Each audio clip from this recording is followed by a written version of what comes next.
All my sermons had their genesis in the stories and words of others, contained in the library of 66 books of the Protestant Bible. Other Christians have 73 to 78 books in their canon.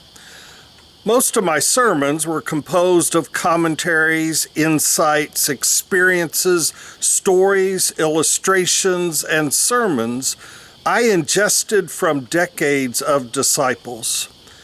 I am better at editing than writing, so I would choose which reflections of others I believed my church needed to hear, and I'd edit them in a way I prayed prepared people to listen. The gift of what God is calling me to do in this church, in this time and place, is that most of my time is spent listening to your stories, and some of my time is spent telling my story 3 days a week. Today I'm taking a Sabbath from sharing myself and giving you a prayer that has spoken to me since Sunday. Nadia Bolz-Weber is a profound preacher of truth for God's world and a gift to me. My faith has been enriched by her first 3 books, and I just saw she has a 4th. This is her prayer from last weekend, following the death of a justice, and a gift to me I share with you.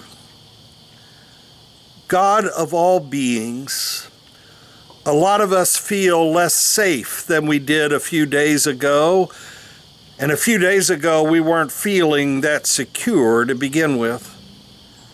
Help us draw upon you, our divine source, when what we have just isn't enough to get through the day. A lot of us are grieving. Actually, all of us are grieving. Lost friends, lost kin, lost homes, lost income, lost connection to others, lost health. Help us not also lose hope. We can lose a lot and still survive, but not that. A lot of us are angry that our inherent worth and dignity seems up for debate by those who have never had their worth and dignity questioned in courts of law. Angry that love of power seems to trump love of neighbor. Repurpose our anger into righteous action, Lord. Personal note, my fear is turning to anger, and I am afraid that my anger can so easily to hate, and hate is the thing I say I am against. Turn me away from hate. My heart can't take that kind of brittleness because I need it to give and to receive love. Remind me that my heart is spoken for. A lot of us are ashamed of how numb we feel, but honestly, we've run out of emotional bandwidth, and the system needs to reboot before it comes back online. Give us rest and self-compassion.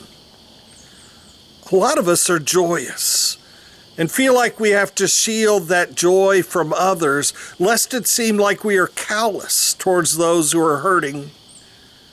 Help us to see and celebrate what good there is in our lives and in the lives of those around us.